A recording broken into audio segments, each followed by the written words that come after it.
Welcome back, roomies. Another episode of the Engine Room podcast. Roomies, that's the first you time. Weren't ready for that? Was that the debut of it?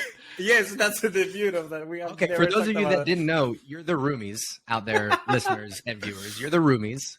Welcome back, roomies. That's the invention of Booga. I didn't realize that was just in-house, but there we go, folks. A little introduction of how we refer to you. You all are the roomies. Welcome back again. We're going to be discussing transfer deadline day drama.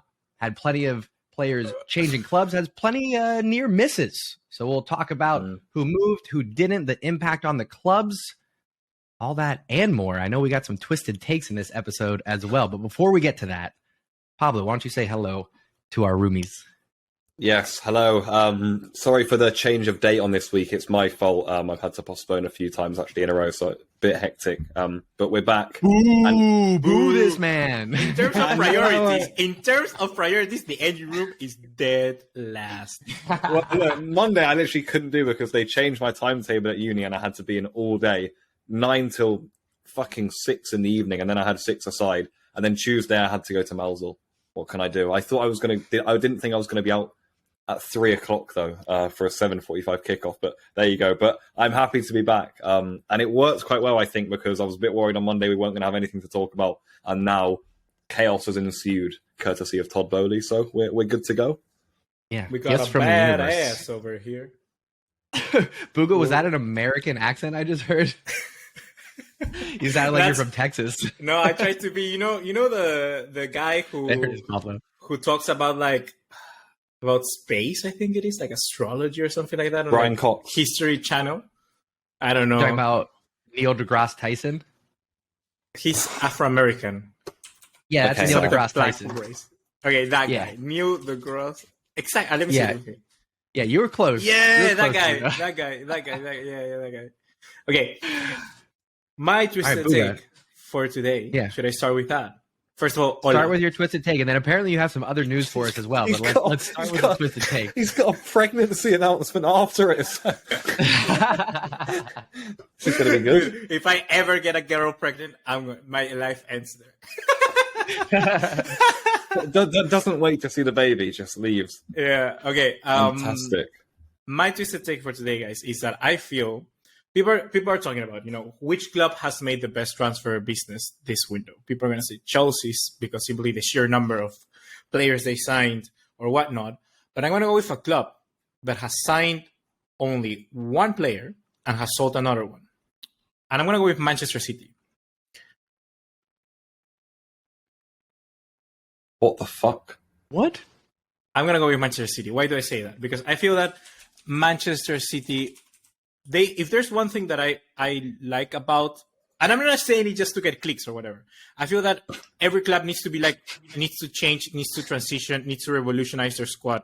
For instance, they're already doing that. Manchester City is doing that right now. Pep is doing that. Something that Liverpool should have done, for instance, maybe 2 seasons ago. And it means that when we transition through the windows, when we go into the next season, he's not going to have that problem anymore of, okay, which players I need to get rid of, which is going to be the deadwood. He always changes. There's an interview that he made with Rio Ferdinand, and Pep goes to Rio Ferdinand and says, Rio, how many Premier Leagues have you won? I don't know how many he has won. Let me find out. Okay, let's say he has won 6 Premier Leagues. Have you ever won that 6 Premier Leagues with the same 11? And he goes no, never. And that's the thing. I think that's the key. And that's something that he has always done constantly. And it seems that now people like a Bernardo Silva, like a João Cancelo has left to Bayern Munich.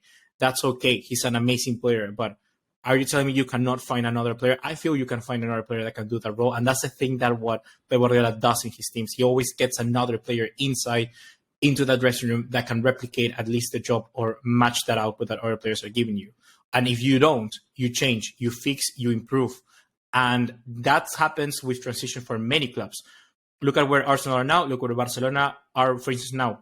It has taken them at least 3 years to get rid of players that should have gone all in the same window. And I feel that that's something that Pep Guardiola and Manchester City, they don't care about. They just go okay, you don't want to be in this team, get out. And get out. I think some of that has to do with how they're set up to where each position has 2 players competing. Mm-hmm. And so you get to learn real quick who number 2 is. And then number 2 can go bring in somebody else who might be number 1. And so I think that strategy of always having competition position by position allows them to make those quick evaluations and quick turnover. So yeah, I think it's a pretty good setup.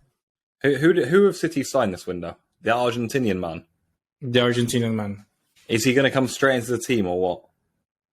I don't think so, but maybe when we take a look at other sides, do they really need that CDM at the moment? I don't think they do. But losing Cancelo in the middle of a title race. I know they've got Rico Lewis come through. I don't know. It doesn't sit right with me in terms of someone who doesn't want Arsenal to win the league. I think it's a bit worrying, really. But I think it's interesting that there may have been, and I think Pep does this very well. I don't know if we've spoken about it on previous podcasts. I think City, because they've got so many good players, it's very difficult to keep all of them happy. They've got about 20 players in that roster who would, every single one of them would be starters at another club. And because they're at City, they can only play 22 league games a season starting. That's not ideal. And they've got a lot of them. I think Cancelo was turning into one of them. You've got Laporte, who's again like that. Bernardo Silva, even if he's rested too much. You've got quite a few players who I think for a few summers in a row have been thinking, can I get first team action somewhere else? But Pep does quite well to keep hold of them. I liked what he says in terms of, if you don't want to be here, you can go. They won't stand in their way. And they've let Cancelo go on loan with not even an obligation. I imagine negotiations by and said, look, we will pay you a big fee for Cancelo in the summer. So I think El City wouldn't have agreed to it, but there's not an obligation in that transfer. So I like the way he lets them go and he feels, we're comfortable without players who don't want to be here. But I do find it a bit worrying to be losing someone of that quality in the middle of a season when you're competing for big titles. Yeah. You talked about some of the players that are getting a little impatient for playing time. Let me just share. Yeah. This is who was on the bench for Man City's 4-2 win over Tottenham. This is their bench. Kyle Walker, Ruben Diaz, Calvin Phillips, João Cancelo, Emerick Laporte, Kevin De Bruyne, Stefan Ortega, Bernardo Silva, and Phil Foden. That was Man City's bench. That's insane. That's absolutely insane. So I'm not shocked that they didn't make a lot of moves. I know, it does kind of show a lack of ambition towards catching Arsenal, who did make some moves, but they've got so much firepower already. I don't think they needed to be honest. I agree. I don't know about Bulgar's take about them having the best window though. That was your take, no? That was my take. I think that's perfect because you think just the passive window for them.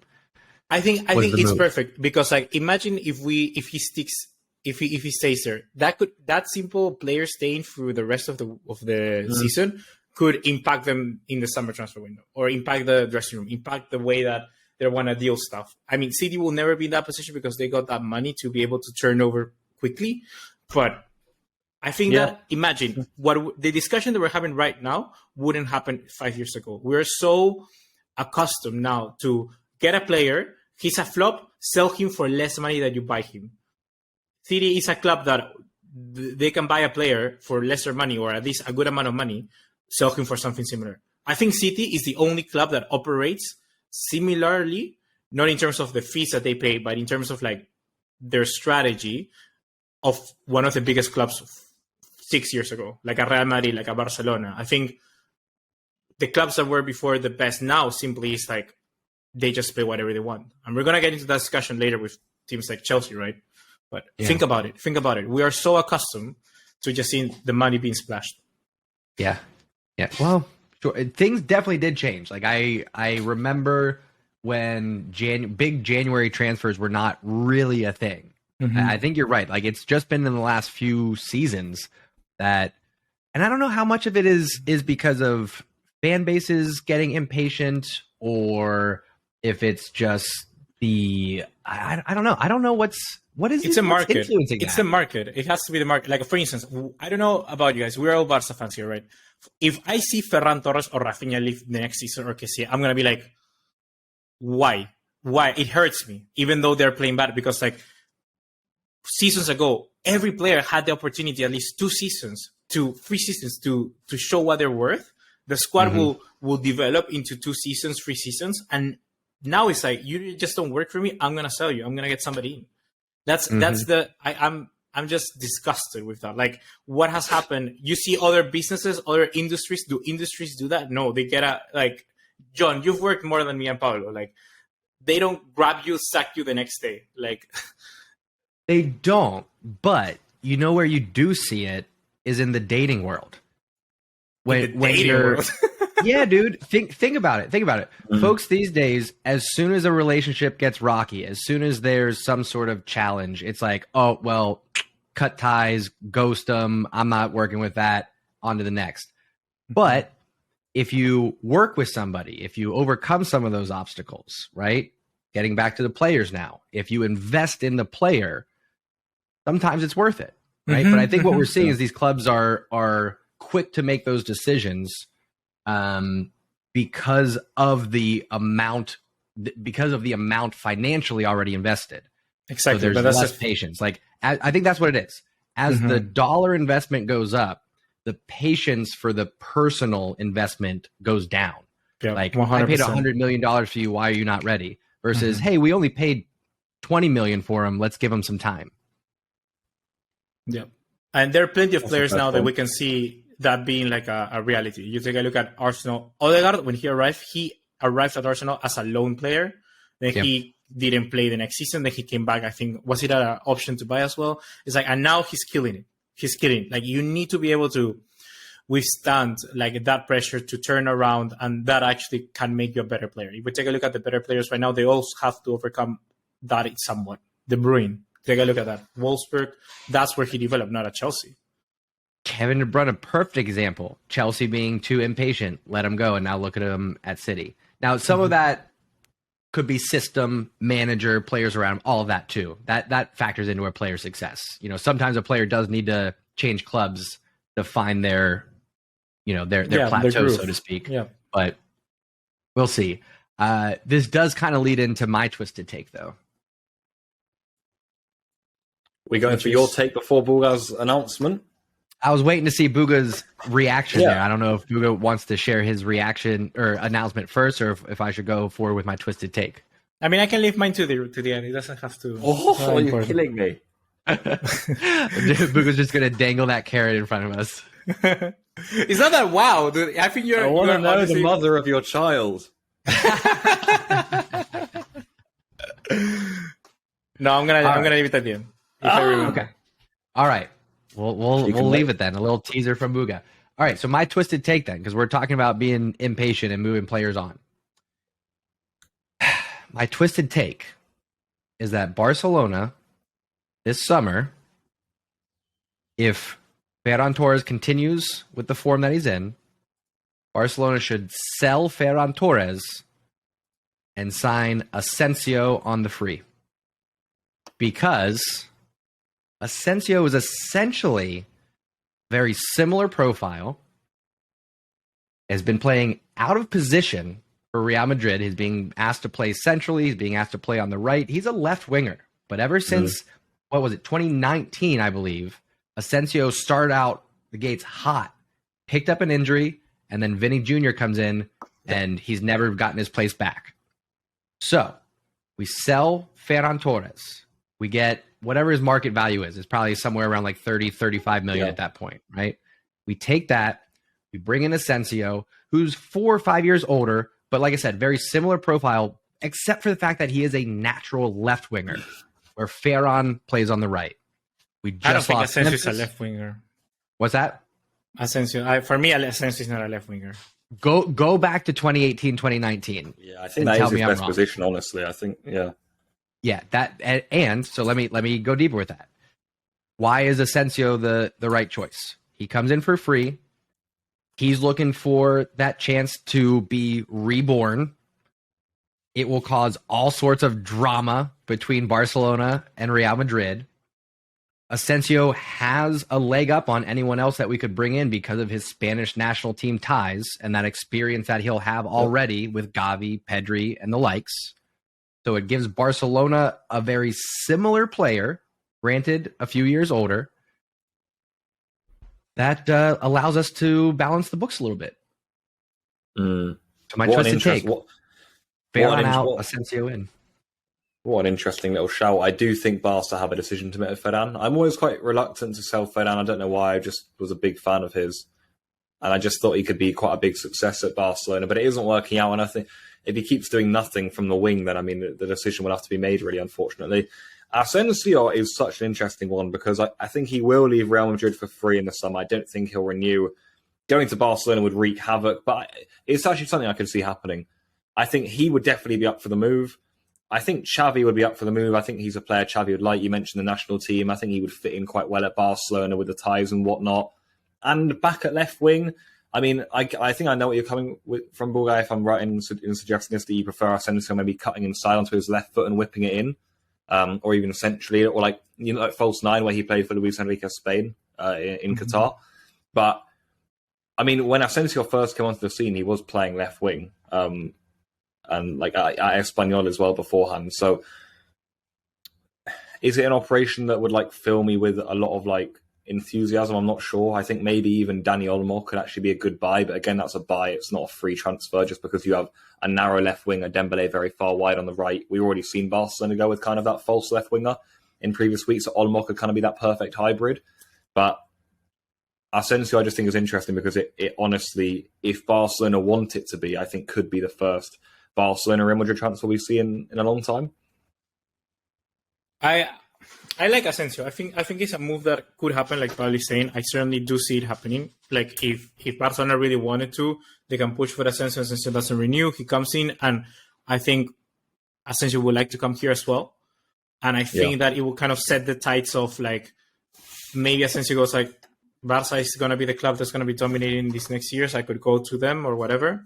I could see that happening. The other thing is that if we take a look at how Barca are changing now their formation, I don't feel we use a left winger anymore, like, or we shouldn't. Like, do you remember, have you all studied, per se, when Xavi played, what formation he played at Qatar?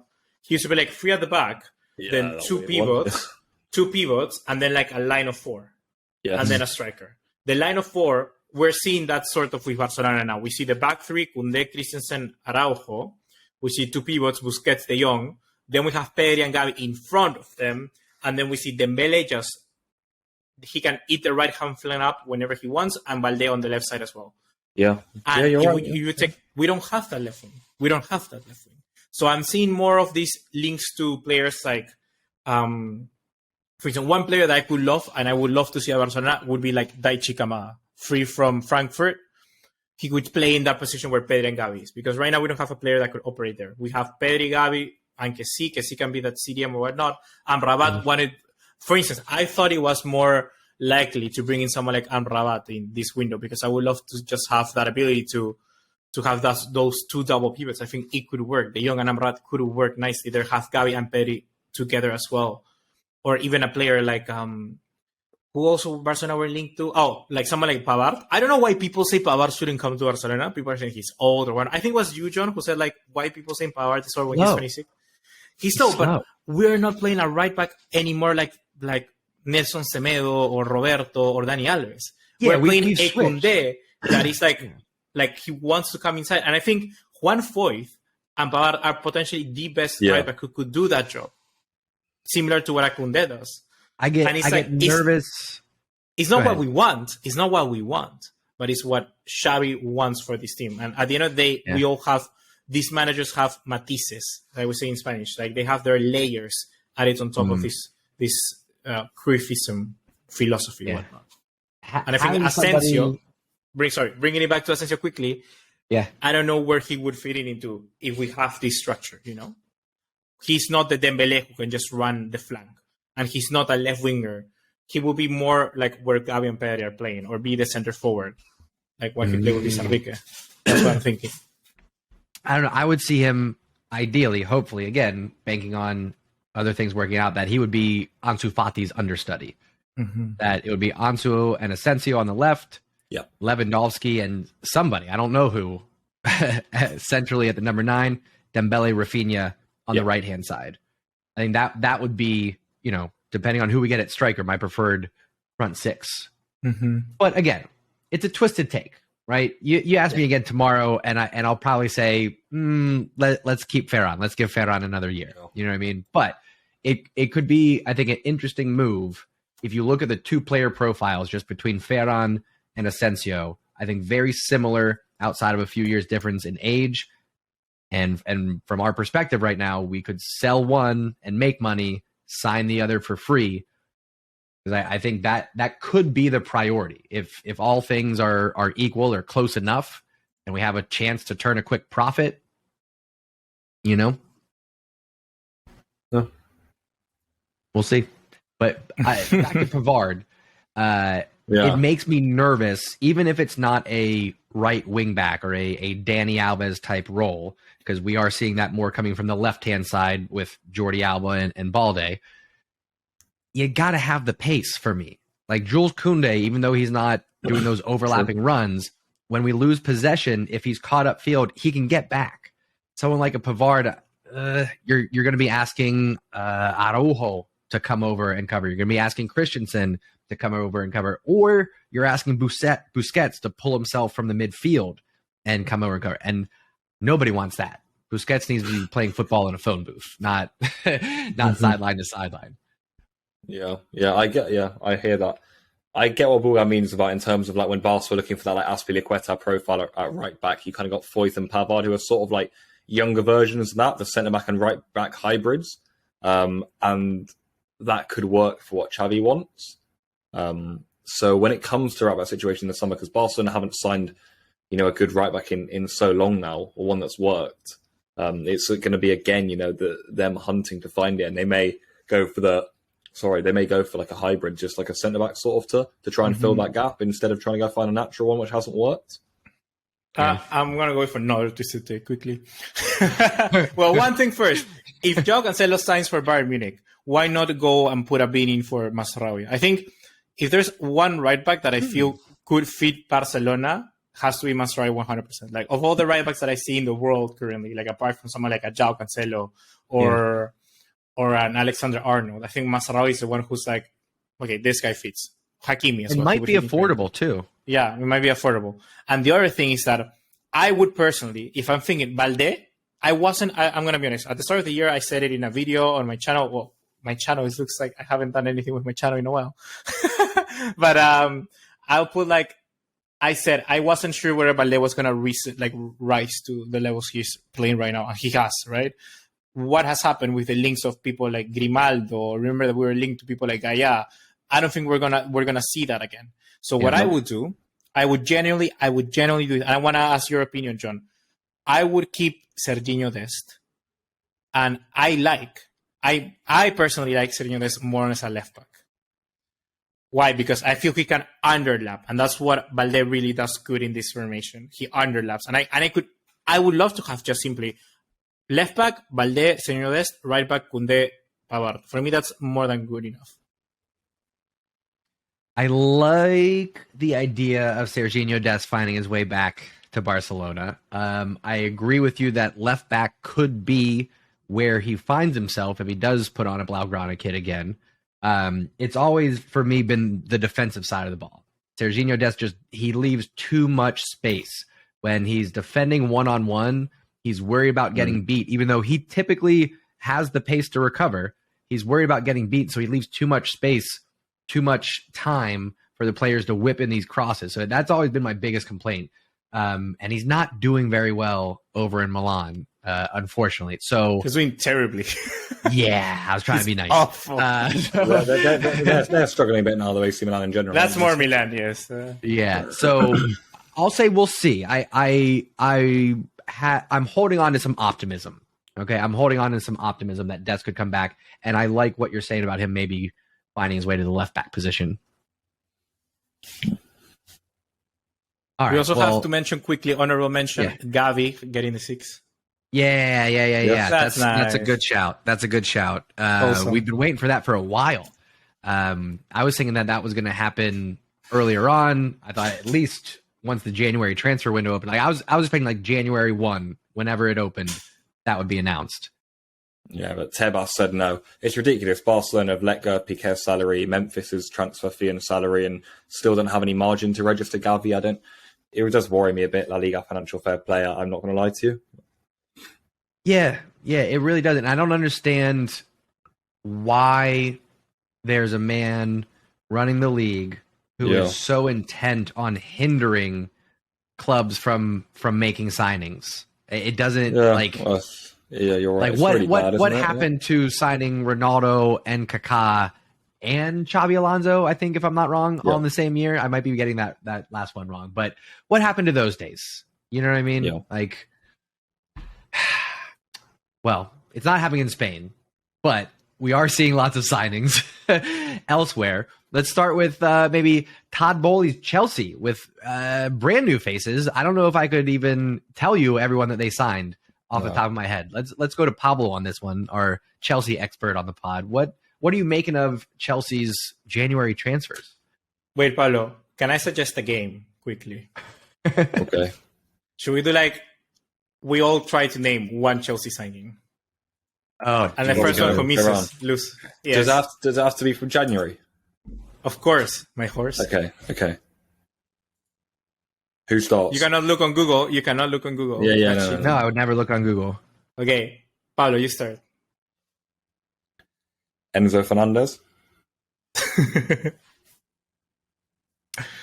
João Felix. Oh, good one. Mudryk. Malo gusto. Damn, I forgot about that. 5. Well, 4. Technically, I'm going to take this one. Nkunku. 3. Yeah, sure. Okay. Noni Madueke. Oh, I forgot about him. Andre Santo. How do you forget about that? That's the thing. There's so many. I forgot about him. No, Madueke is the one I forget about the most because it happened when I was out. Yeah, forget about it. Don't give John the answers. Yeah, I think I'm going to be out. 5. I know there was 1 or 2 from Ligue 1. 3. I don't have their names. 2. I can't remember. 1. 0. Who else did you have? Should we keep Fofana? Fofana. Oh, Fofana was January. I was going to say Fofana. No. The other. There are 2 Fofanas. Wesley, the one they signed from Leicester, and they signed another one. Yeah, David. That one was summer. Yeah, that one was summer. Okay. Yeah, That's signed another Fofana. Anyway. Who else was there? Badiashile. Oh my god. Badiashile. I'm pulling it up now. I'm out. How many they signed? Who they signed? Solina wasn't now. No, Solina wasn't now. That's it. I think. I don't know. I think that's there's it. one that were. No, there were like 15, dude. There were like crazy numbers of transfers. I'm gonna put them. You might have some lower down. Did anybody say Malo gusto? Yeah, I did. Yeah. You did. And I think that's it. Okay, that was it. 1, 2, 3, 4, 5, 6, 7, 8 signings. Yeah. Right? That's insane. That's insane. First of all, let me just say Pulisic needs to leave. Got to get out this summer. He has no chance. Should go back to Dortmund. Maybe. Like anywhere. He needs a fresh start. So get him out. But for those that are staying, what does this mean for Chelsea, Pablo? Yeah, well, it's been quite an incredible month at Chelsea, obviously, and quite an incredible, I'd say, period, actually, since Todd Boehly took over. I think when you look back, and it wasn't even a year ago that Chelsea was set to lose everything, on the verge of liquidation, Abramovich leaves, who on earth is the club going to be sold to, a quick sale process. This American comes in who everyone doubts and thinks this is it for Chelsea comes in. And I think to then see Chelsea, with not even a year later, spend just insane amounts of cash like that we've never actually seen before in European football, more than even PSG and Man City. I think it's quite an incredible turnaround, actually. And it's almost like hats off to Boehly.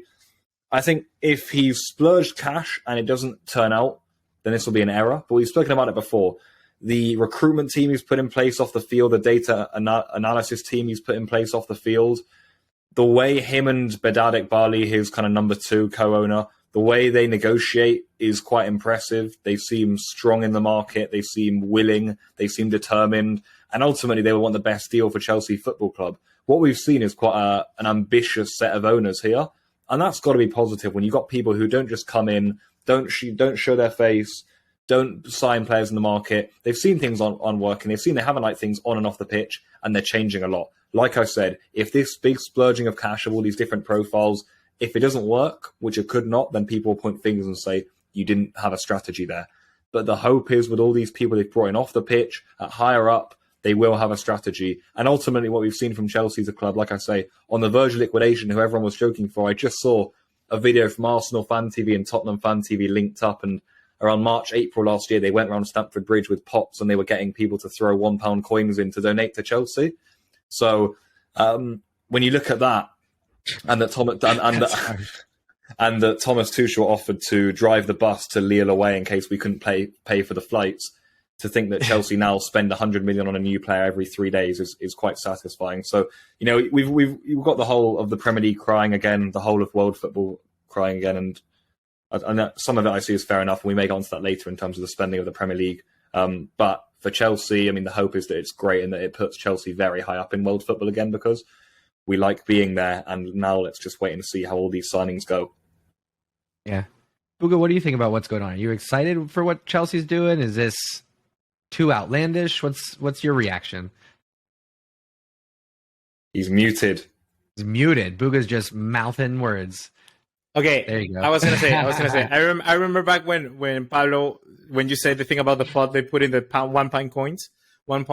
It reminds me to like when Barcelona, they were like in live streams when they were signing like Christensen. People would donate for the live stream to sign like Lewandowski, to sign like Haaland and shit like that. I put a few bucks in. No, really? I definitely did. Yeah, that money is absolutely. never gonna be seen the light of day. Some of it was to try to promote my channel, but you know, it was a donation nonetheless. No, I'm giving that super copper win to you, John, for bringing us Lewandowski. Thank you. Yes, absolutely. So I think I said it before. I feel it's kind of like halfway through two projects. I think they have sort of the players that were before with Thomas Tuchel and now with Bowley, Potter. Look, if they're going to spend that much money, I think Potter 100% doesn't have a say on anything that happens. I don't think he has a say, but I do feel that sort of similarly to what Paulo was saying, there's sort of a project or hierarchy, something up there that they kind of do know what they're doing. They have to. They cannot invest like this. It's so dumb. It would be the worst business ever. So there has to be some sort of roadmap going on. And I feel it's halfway there. Like players like, for instance, Raheem Sterling, I feel that that's a player who's is not part of this plan. Ziyech also is not part of whatever they're trying to build here anymore. And players like that. Jorginho, for instance, he left. He went to Arsenal. I feel that's a... I did not see that one coming at all. Me neither, but I feel it's a perfect signing. I think it's a perfect signing for Arsenal. I agree. It's a good move for Arsenal. I was surprised that Chelsea let him go. I mean, were there rumblings of that I just didn't catch? Like, that was a surprise to me. Mm-hmm. I feel that it's because Arsenal couldn't get Moises Caicedo. Yeah. That's why. And also... Chelsea going for Enzo, so... I'm surprised that, for instance, they also put like Conor Gallagher up for sale. Yeah. That's some 40 million euros is what Everton offered, which is insane for a player like him. He rejected them. And that's the thing. I'm not too sure who's doing the business there. I feel that Todd Bowley does have a plan of kind of what he wants this club to be or the starting 11 to be. But when you take a look at, for instance, what Potter has in his whiteboard and what Bowley has in his desk, they're completely different. Mm-hmm. I don't know. Do you feel, Paulo, that's sort of the right indication? I mean, look, we will have to see how Potter uses all these players. That's the question. Mm-hmm. He's got a very bloated squad. Chelsea didn't manage to get rid of Ziyech either. And like you say, you've got a lot of players now who Chelsea would have to go, not only to trim the squad, but also to recoup some funds. I mean, if you got 50 million for Gallagher, that immediately recoups an awful lot because, you know, there's nothing that Chelsea have to pay for Gallagher. He's an academy player. So that's a lot of money on the table immediately. And I think Chelsea will recoup some funds in the summer. But you are right. It's sort of in the middle of a rebuild, kind of in a limbo. Maybe that's why even players who I adore, like Jorginho, you know, why it's not even bad news for them to go because Chelsea would have been losing them either for free in the summer or for 12 million now. You know, 15 million euros is solid business. But we have to see how Potter does because we know that this is Potter's like project almost, or at least Bodie's picked him to be the head of it. And now we've got to see if he can cope with it. Mm-hmm. But let's mention some of the transfers. What, for instance, you mentioned quickly, John, you mentioned Pulisic, for instance. I feel that Pulisic, watching Mudryk play in that game against Liverpool, he was like, oh, fuck. He was 100%. He was like, damn. Yeah, he started dusting off his resume in that moment. Yeah. Mudryk was, I think I've heard many people say this before, he's potentially the biggest spark, or at least that sort of I'm not gonna compare him to Dembele, but that player who gets you up your seat, just that little of Brazilian magic flair who knows how to dribble the ball. I feel he has that in his locker, and you really haven't had that since someone like Hazard.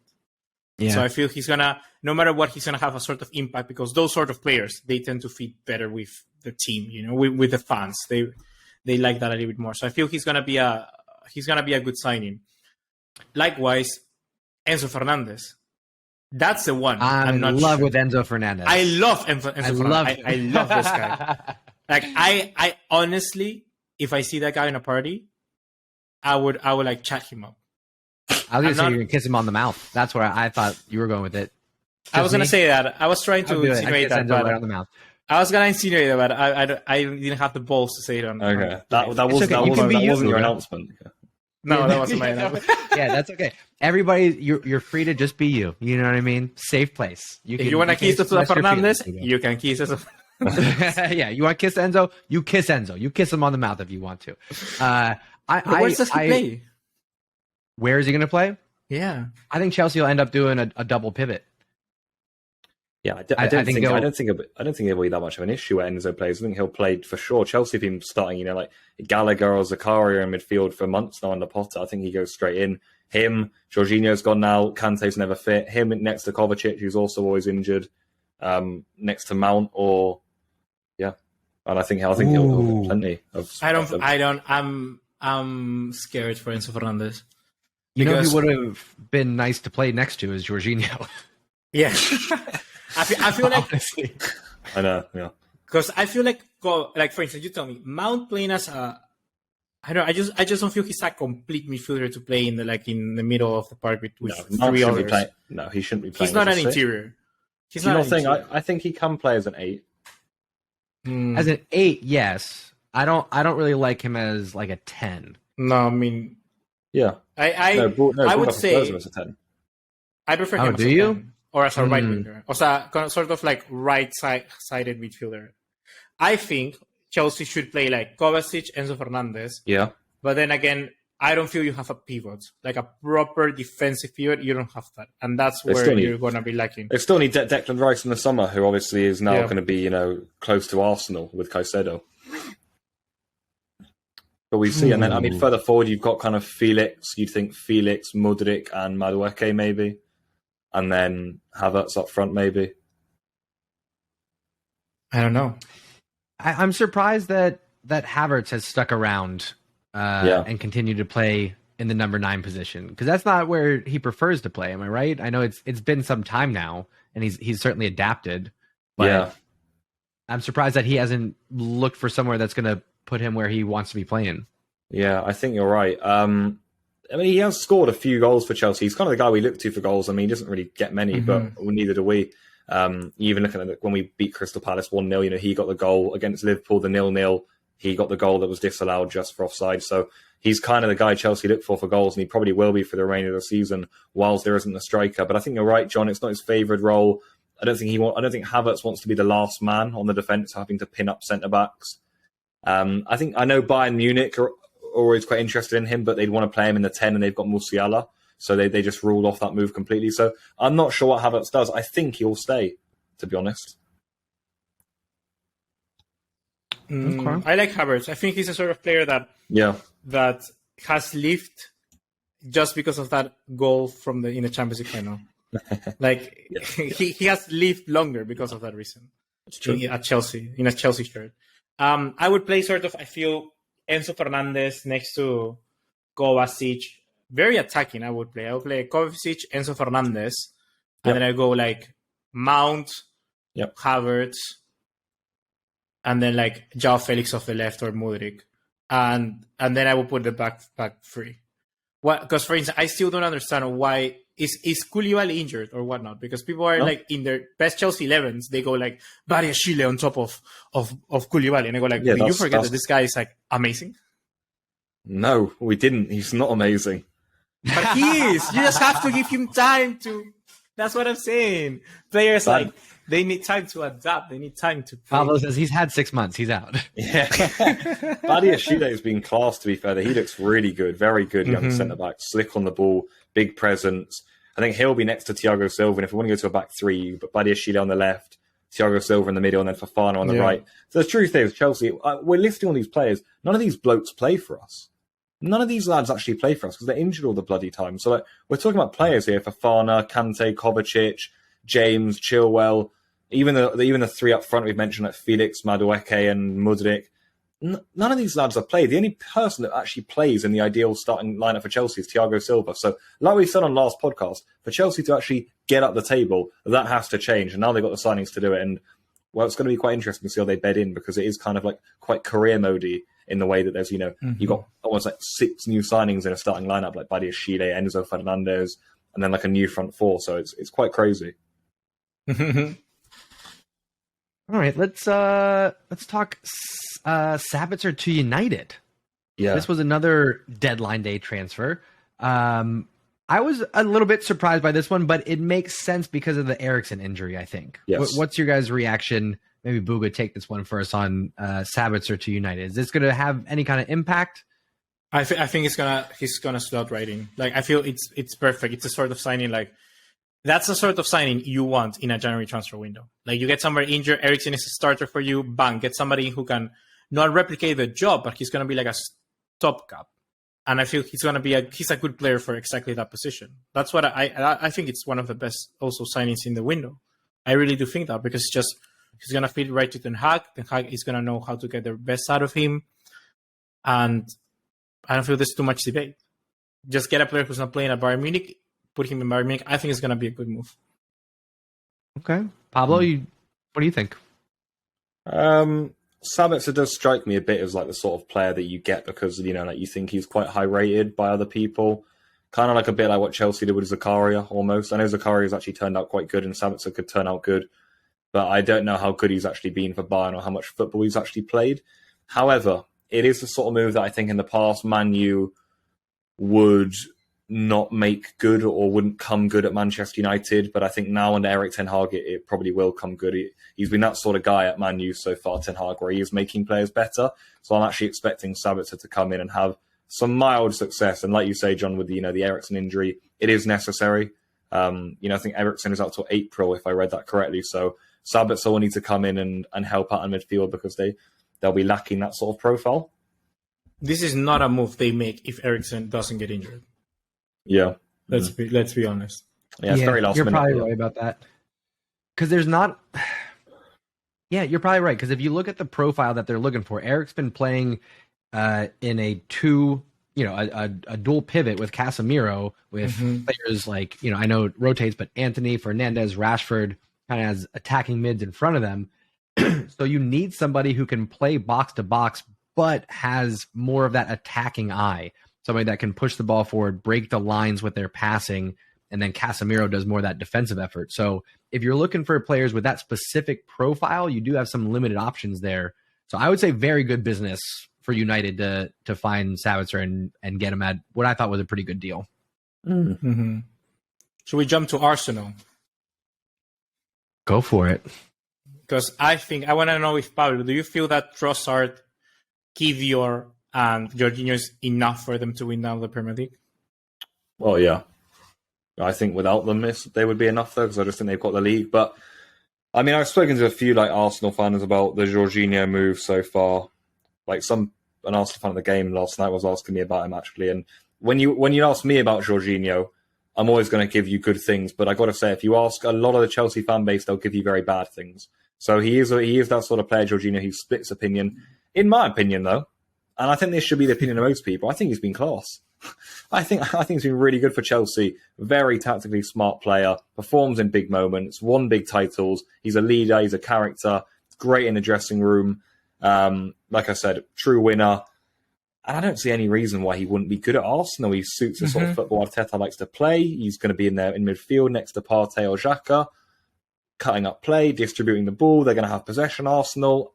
Look, he's not unbelievable, I don't think, Jorginho anymore. And I don't think physically they're getting him at his peak. And we know that Jorginho, if you catch him out, you can really make him look silly. But same with Busquets, for example. So physically, he's not quite there.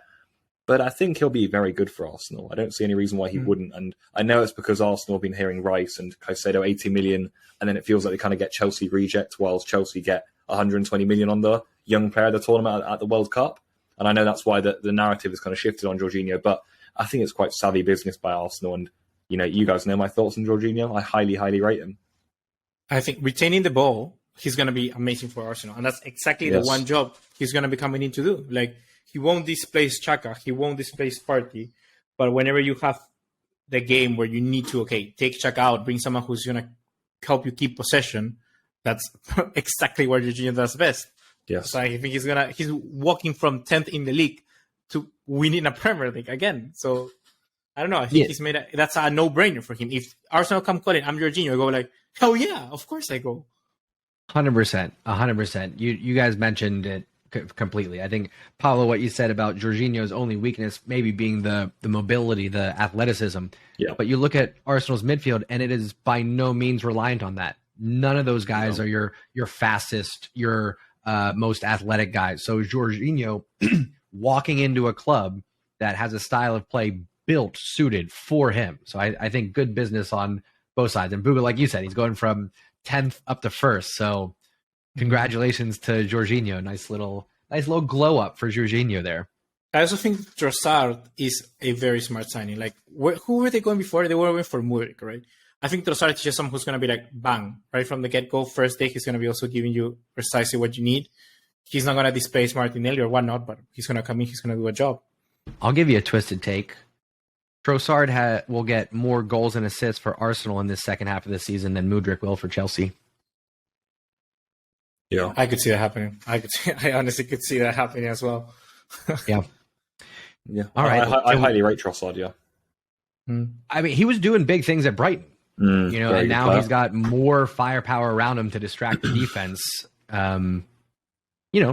Sometimes players going from small club to big club don't always make that stretch, but I think the fact that he's staying in the same league is going to be an important factor, and I think he is going to have a pretty positive impact there. I also wanted to, I don't know, where were you planning to jump onto next, John? I was going to go to the United States of Leeds. Okay, that's good because we're going down the table. Okay, go Leeds. Hey, and then calm yourself. I think that's good because I want to talk about also the relegation battle. I don't know about you, but they've made big signings. Okay. Well, who are you looking at? We can talk about them first. Who are you looking at? No, let's go Leeds because Leeds are our first. Okay, that's our first in the table. Here's why this is going to be a big deal for Leeds. Leeds have been missing the box-to-box midfielder. They've got Tyler Adams, who is just holding things down on the defensive side of the ball. You've got Gnonto. You've got Harrison. You've got Aronson. You've got I'm forgetting his name. You got who? I mess up the pronunciations. But Gnonto, was it something? Gnonto. Yeah, Gnonto. Gnotto. Yeah, Gnonto. My mouth doesn't do that. Gnonto. Like gnocchi. You know gnocchis? I know gnocchi. Yeah, okay, that's how you write. Okay. Is it? Appreciate they've been pronouncing it differently here, right? Well, so that's the thing. So we talked about this before the pod started. I, as an American, get a lot of heat for how I pronounce words, and it's like damned if I do, Juventus. Yeah, damned if I do, damned if I don't. Because is that not right? It's Juventus. What? Bulgar's like the man who claims he knows all of the pronunciations. Look at it. That's what it is. It's like the dictionary. I've said this before, and I'll say it again. It is my right as an American to butcher anybody else's language. Okay, once your words come across these borders, that's ours to do what we want with. All right, that's my right. Bulgar before the podcast was giving lectures on how to pronounce Araujo. Yeah, because I was saying like Araujo. I was saying Araujo, and then I was saying Araujo, and apparently neither is really correct. Go on, what is it, Buga? Araujo. How am I not saying that? Araujo. Araujo. This guy. It's the same. No, Pablo used to. Yeah, Pablo rolls his R's when Araujo. you don't need to. Like, for people out there, you roll your R's when there are two R's together. Like carro, ferrocarril, Or if you're just Araujo. Or you're just feeling spicy. Either way. All right. Back to Leeds and why McKennie is coming in with an S on his chest. The other midfielder I was thinking of was Sinisterra. So they've got Tyler Adams on the defensive side. They've got plenty of attacking midfielders. They really don't have somebody that can cover box to box to be that transition, and that's McKennie. McKennie will give you just the grind, the physicality on the defensive side, but he'll give you the creativity, the creating the chances on the attacking end as well. So I think this is the piece that Leeds really needed to kind of balance out their team, and I think we're going to see Leeds have some positive results from this. We'll say I don't want to make too bold of a prediction, but I think a European spot is not out of reach for Leeds. I saw a picture where Tyler Adams and Winston McKennie. Over that Pablo's face. He's brushed over that. They're 15th. Yeah. Here, I'm gonna pull up the table. I'm gonna pull up the table so I can articulate how this is gonna happen here. What happened? I just had no idea what just happened. Okay. I said I don't want to get too bold in my prediction, but I'm saying Leeds, who are currently in 15th place, now that they've signed McKennie, I'm saying it's not outlandish to say that they can find themselves into a European spot. No, dude. Nah, dude. Shuts them down immediately. Nah. Nah. Put it down as a twisted take. Mark it. It's happening. Are we keeping February tabs of our 1st. twisted takes? We're not keeping tabs of our twisted. We should hire someone. Just if any one of you out there just want to keep tabs of our twisted takes, have an Excel sheet.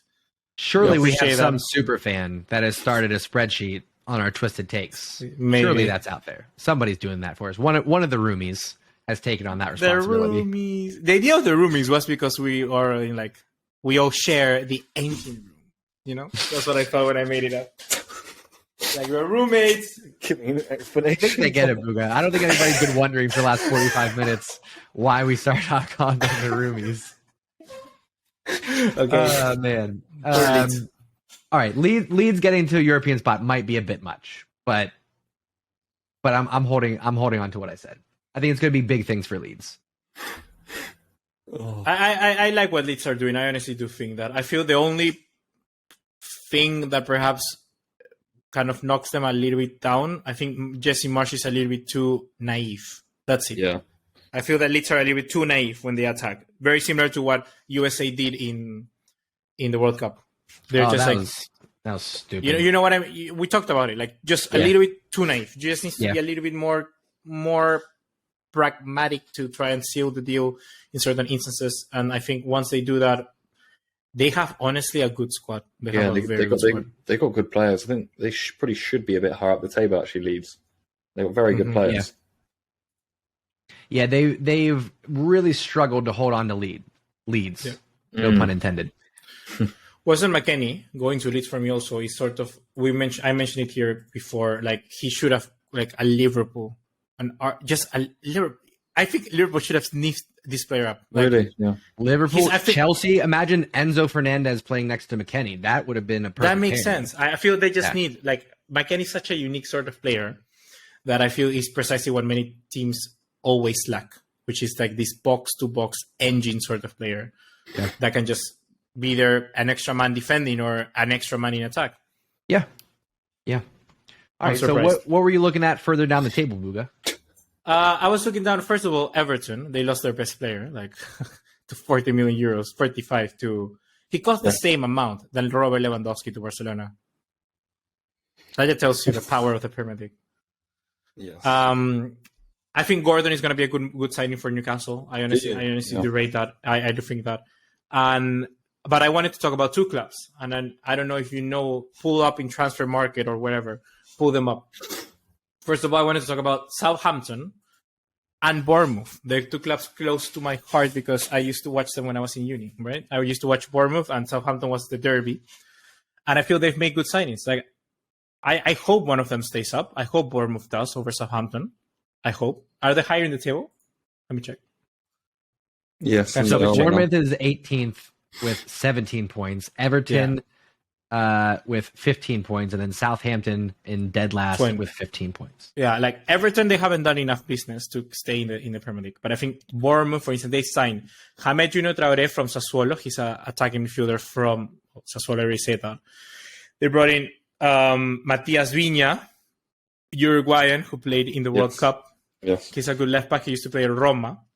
Yes. And they also brought in Ilya Zabaryni, which is a Football Manager gem in center back. He used to play in Dynamo Kiev. And I feel those are 3 good signings. I could potentially keep them up. And Southampton has also done good business.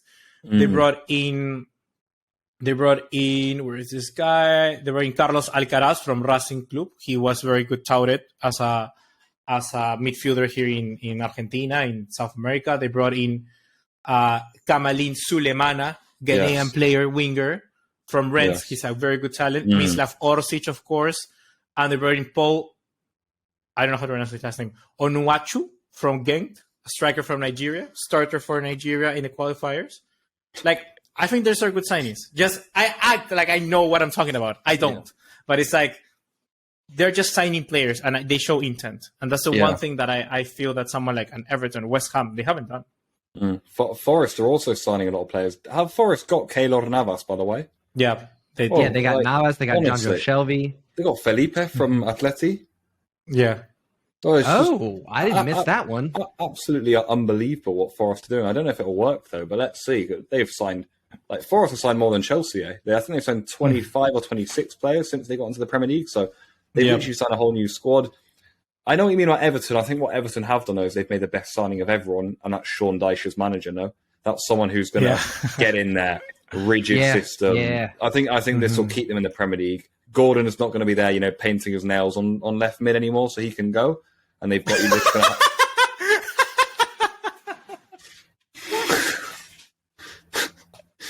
I mean, does he actually paint his nails, or you just said that? Calvert-Lewin and Tom Davies do, though, don't they? Yeah. Anyway, we're not going down that loophole in 2023. So with Everton, I think Dyche is going to come in, 4 at the back, 4 on midfield, wingers hook balls into Calvert-Lewin up front. Let's get a few 0-0s and 1-0s, and let's get 17th and stay in this Premier League, and that's what Dyche will do. I think he's a very good manager. At English level, Dyche is superb and deserves a lot of respect, to be fair. So you'd imagine Everton will stay up now, which is quite impressive. Yeah, good shout. And I feel this just shows, right, John, the power of the Premier League in signing. Yeah. I mean, if you look at any other league, any other club, they've spent a fraction of what some of these mid and lower level teams are spending. You guys said it. Southampton, Nottingham Forest, like they're outspending the top clubs in other leagues. So, first of all, speculate. Talk to us a little bit about what is causing this. How is it that the Premier League has all of this cash and these other leagues seem to be struggling? Is it self-inflicted or is it the market? And then let's talk about, is this cause for concern with the leagues getting seemingly pretty imbalanced in terms of where the talent goes? Who has thoughts? I feel like for now it's not going to be imbalanced, but as a viewer it's boring.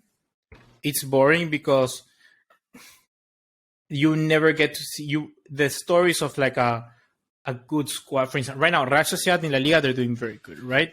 A team like let's say Torino and Udinese are doing good in Serie A for their size of their club. You will never see those teams signing talent to be able to progress and challenge the bigger teams in their leagues. That won't happen.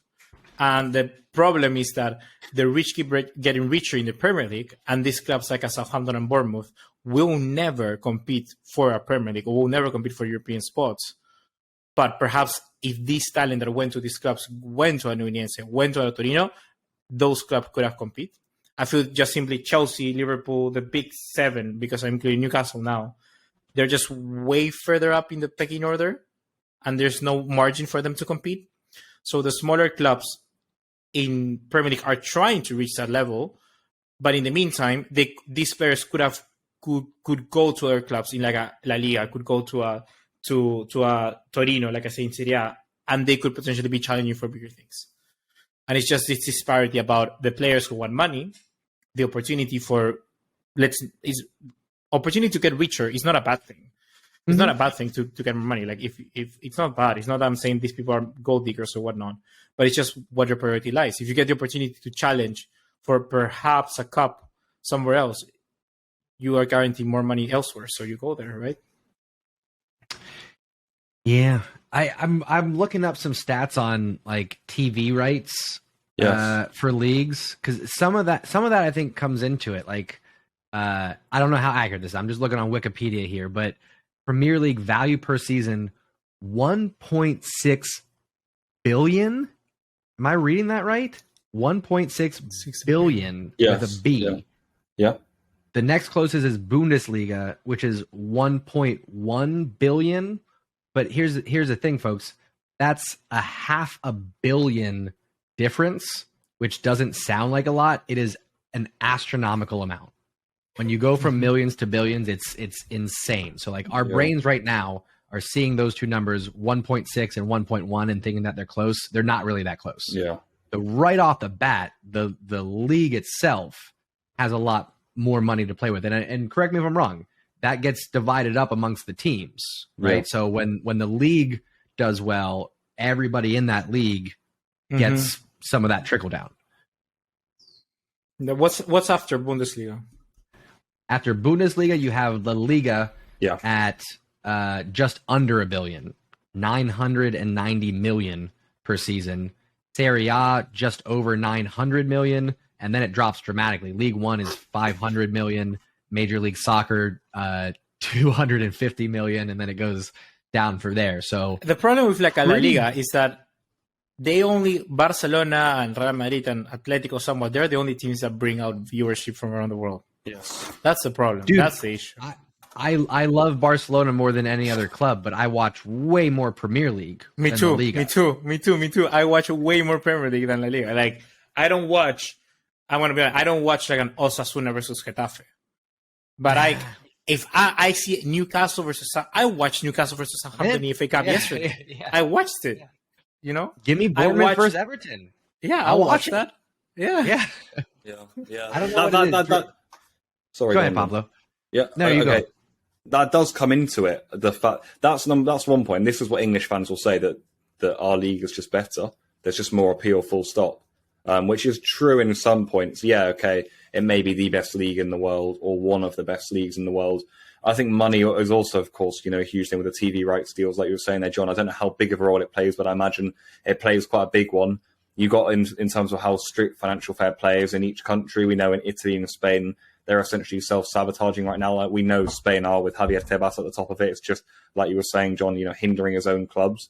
Like, why on earth would you not want Barcelona to be able to do anything? Barcelona are meant to be like the greatest footballing team of all time, who everyone wants to watch at their best. Like, you ask anyone, like, even here, like down in Cornwall in England, people love Barcelona. Everyone loves that Barcelona team of like 2012 and stuff because people adore it. And you got Tebas there, like, who doesn't want Barcelona to sign anyone despite having billions of euros of revenue per year. So that's an issue in itself. And in England, instead, you've got Chelsea can do what they're doing, but Chelsea's more understandable because Chelsea are a big club and have won Champions League and European trophies. You got clubs like Bournemouth, for example, or Southampton. They can do more than Atletico Madrid, Barcelona, and Real Madrid. That's a massive issue. So that's a huge problem, in my opinion.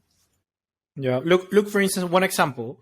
I think one example just it showed up here right now on Instagram. Literally, Matt Doherty went to Atletico Madrid, and why I say this because look at what Atletico Madrid needs to go for, what sort of profile level of player. But if you take a look at a player like a Doherty, and you even go to, let's say, who's the right back for who's the mid-table Premier League club, like Leeds United, okay, Christensen, that guy. Soon to be upper middle, no big deal. But go ahead. Christensen, he's gonna snatch you up. Any player is gonna snatch you up for an opportunity to play in Atletico Madrid. But the thing is that professionals, Atletico Madrid will always have that appeal. But of course, for the viewers, they are the ones who decide. Like at the end, the audience decides where the money goes. Yeah, I think you ask most right backs in the Premier League, and most will tell you, it sounds cool to go to Atletico Madrid. I could definitely go. But even then, Bulga, you've got Kieran Trippier, who was at Atletico Madrid, won La Liga ahead of the two greatest clubs of all time in football, and then came back to Newcastle when they were 19th. Mm-hmm. So there's something about the Premier League money, the wages, or just something about playing in England as well. I'm not really sure that.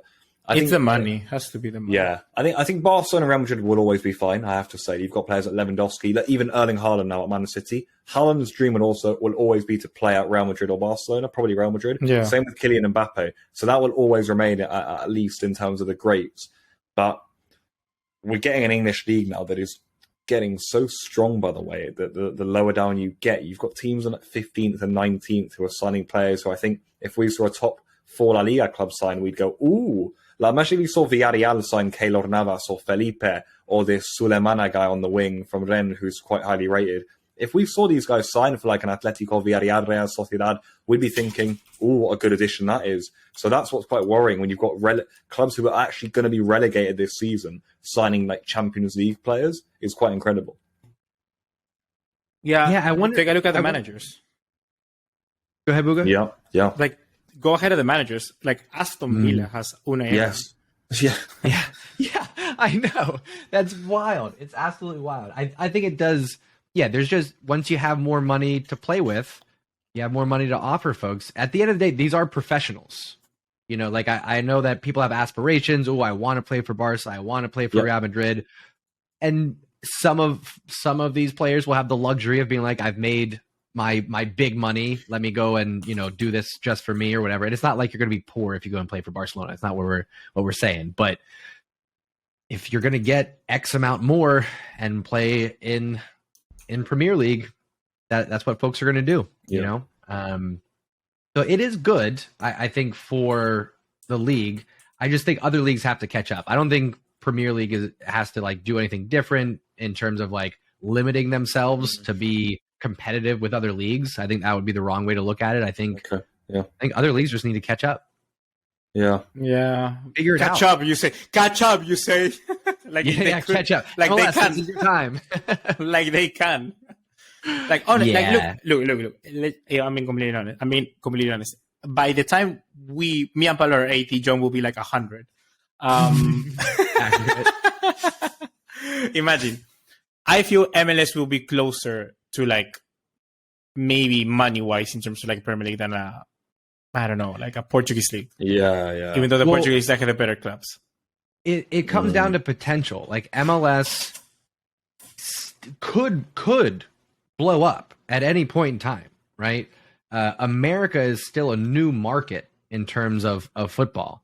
It's only been in the last 10 years that you've been able to get regular access to even the English Premier League. When I was your age, I had to pay extra to get additional cable packages tacked on just to get the weekly matches. So if you weren't that invested, then you were missing all of that. 2013, the deal with Premier League and NBC made every match available either on TV or online. So it's putting it in front of people. For all the sports fans that were going to be watching sports that day, now you get some soccer sprinkled in, and it grows from there. So you've seen a lot of development in the MLS going from a retirement league to now a league that is all of a sudden competitive with Liga MX. That's never been the case before. We're talking about merging with Liga MX. That would be huge. So in terms of a place where people could come in and invest their money and turn it into an attractive league, MLS, I would say, has the highest potential. Oh, yeah. I feel... Go on. You go, Paulo. Really? Okay. You always let me go, guys. Yeah. I was going to say, it's something that Todd Bowley would be licking his lips at, the MLS project. Just every time I think about it, I think of Todd Bowley. He's someone who would snatch onto this, like all these ideas that I could just see him wreaking absolute havoc over there. He's obsessed with markets and reaching audiences and just getting as much money and revenue as possible. And I just think, like you say, John, in America, like the market is there, the option is there to make something really unbelievable with MLS. And Bulga, you're right. Like, by the time we're old, you do wonder where football will be. You really do. Like, I think we'll look back on it then. Then we won't think it's that different because we would have seen the progression. But I think now, if you told us that, like, Italy, forget Italian football. No, who watches Italy? It would be like saying like Mexican football now, and then in the future it'll be like, yeah, of course, America football. Yeah, of course. We're not watching, like Real Madrid Atleti on the weekend. No, we're watching like 2 MLS clubs. So that could just be a thing. Like, I feel MLS. To start wrapping this up, I feel MLS is the club. They know that they can exploit like two markets in terms of players or football for them to grow. One, it will be, I think, the South American market. Like, I feel like, for instance, in Peru, if we're talking about a young, promising player, for him going to the MLS, it's like, yeah, sure, I think I can compete there. That's like Czech dream move, because Europe is like so far away, not because of talent, but because European scouts simply don't care about this area. You have to be sent there very, very young to have that opportunity. And how a team like a Club Brugge, for instance, goes and gets a youngster from South America, maybe, or Brighton, for instance, they go and get a Moises Caicedo, a Sarmiento. Atlanta United, they did the same with Ezequiel Barcos, or they go for other players in Argentina and Peru and Ecuador and Brazil. And I feel the same way they could go for like other players, like, for instance, a lot of the MLS players that they have are from like Hungary, Poland, as well. So those markets as well.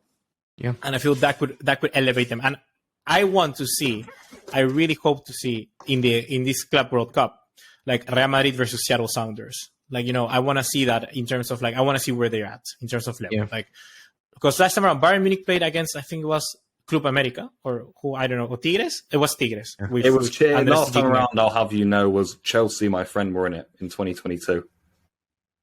Yeah, but who did you play? We played Al Hilal, and then we played Palmeiras.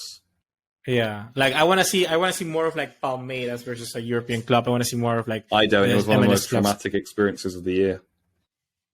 Do you feel that okay, I didn't watch the game, but did you feel they could have won? Yes, it was an absolute fucking nightmare. I think it's the like most Corinthians. It's the most difficult game we've played in 2022, more than Real Madrid, Liverpool, City. It was utter hell. I don't want to relive it again. Actually, I just like the trophy pictures and move on. Do you know, Pablo? Fun fact: what was the last time you won the Club World Cup?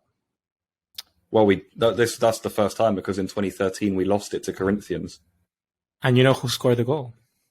No. Paulo Guerrero from Peru. I was a Peruvian, yeah. I was like, what's this tie going to be? That's was a Peruvian, yeah. I want to say just a quick couple other things about the growth of the sport in America, because keep your eyes on the trends. I mentioned like 2013 really started all of this in terms of folks realizing the potential value of the market in America. What we're going to see upcoming over the next 10 years, we're going to have MLS continuing to grow, which means more money to attract more talent. We're going to have Copa America in the States in 2024. Yes. That's going to be huge. I'm going, Pablo. Pablo, sorry, John. Yeah.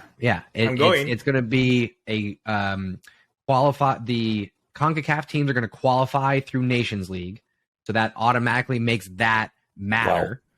Wow. And then you're going to have 2026 World Cup in the States.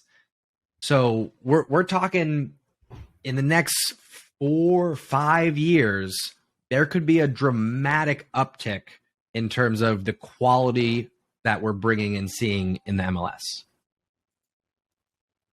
Huge. I'm scared. Huge. Twisted Take 2028 All-Star game, MLS versus EPL All-Stars, and MLS wins. Enzo Fernandez and Mudryk from their last seasons. Yeah.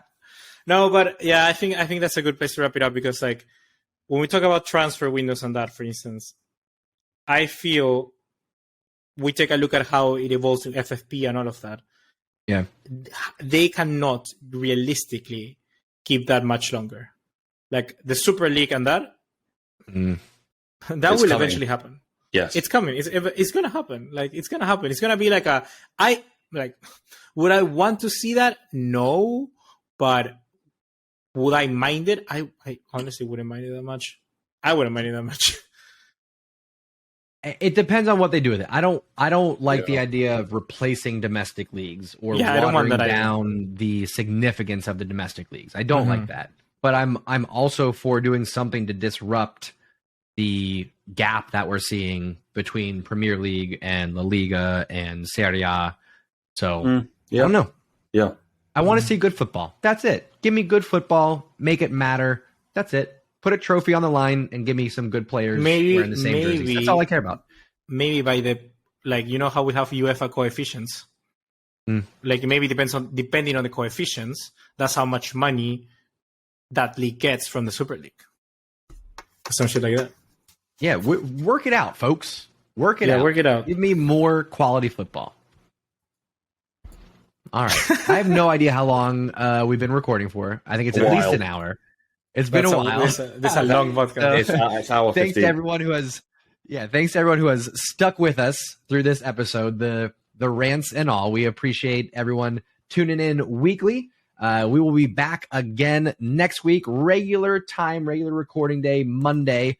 We'll have some exceptions here and there. You know, we got lives outside of this, but that's going to do it for this week. We talked about all the big signings. We talked about how that's going to impact league play. We've talked about the impact overall on Premier League having all this money, and of course the future of the MLS, which we can all see unfold.